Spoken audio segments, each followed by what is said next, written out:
Merhaba arkadaşlar. Bugün sizlerle beraber bordür çalışması yapacağız. Görmüş olduğunuz gibi örgünüz bittikten sonra dilerseniz bu şekilde bordür çalışması yapabilirsiniz. Ben farklı bir renk kullandım. Hatta işlememin içerisinde kullandığım ipten kullandım.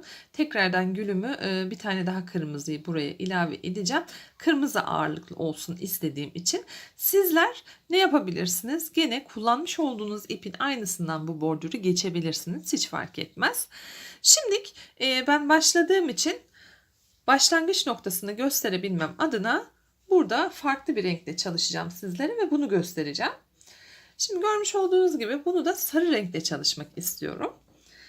Hemen tığımdan yardım alıyorum. Bakın ilk ilmeğimi çektim.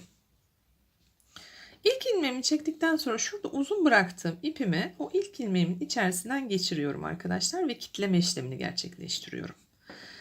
Tekrardan tığımı örgümün içerisine geçirdim ve bir ilmek çektim. Şimdi bir, iki zincir çektim. İlk zincirimin içerisinden şöyle tığımı geçiriyorum arkadaşlar. İlk bölüm biraz yapabilir. İlk ilmeğimi geçirdim. Hemen bir üst kata çıkıyorum. Bu sefer örgümün içerisinden geçiriyorum. Şöyle örgümün içerisinden geçiriyorum. Başına dolama yapmıyorum farkındaysanız. Böylelikle tığımın üstünde 3 ilmeğim oluyor. Hemen o geçirmiş olduğum ilmeği ilk ilmeğimin içerisinden geçiriyorum. Daha sonra 2 ilmeğimi bir topluyorum. Şimdi şurada yüksek olan ilmeğimi içerisinden geçireceğim. Bakın. Daha sonra örgümün içerisinden geçireceğim. Bu sefer bu ilmeğimi kapatacağım. 2 ilmeğimi birlikte toplayacağım. Bu şekilde her seferinde bir önceki ilmeğin içerisine geliyorum. Örgümün içerisinden geliyorum. İlk ilmeği geçiriyorum. İkisini topluyorum. Bakın. Pratikleştikten sonra herhangi bir sorun yaşamayacaksınız. Şimdi dikkat etmemiz gereken hususlardan bir tanesi nedir diye düşünürseniz eğer ilk ilmeğinizi şu şekil taktınız. İkinci ilmeğinizi bu şekil çekip daha sonradan 1, 2 diye çıktığınız takdirde bordür çalışması olmuyor arkadaşlar. O yüzden ne yapmanız gerekiyor? İllaki ve illaki bir önceki ilmeğin içerisine giriyorsunuz. Daha sonrasında örgünüzün içerisinden ilmeğinizi çekip bunu örgünüze yapıştırıyorsunuz ve ikisini bir topluyorsunuz. Şöyle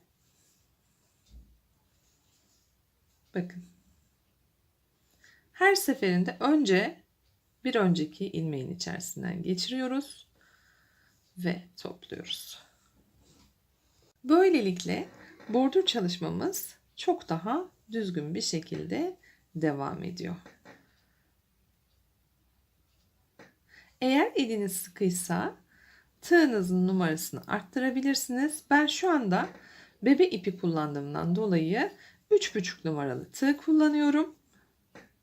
Dediğim gibi sizlerin elleri sıkı ise bu işlemi 4 numaralı tığla da yapabilirsiniz. Bu şekil hızlı hızlı devam ediyoruz. Oldukça hoş duruyor. Battaniyelerinizde özellikle çok kullanacağınız bir bordür çalışması olacaktır. Oldukça güzel. Şöyle bakın kırmızısından da göstereyim yakın çekimde. Dönüşlerde de şu şekilde kullandım yaka kısmını. Hepimize kolay gelsin. Abone olmayan arkadaşları abone olmasını bekliyorum. Diğer anlatımlarda görüşmek dileğiyle diyorum. Kendinize çok çok iyi bakın. Hoşça kalın.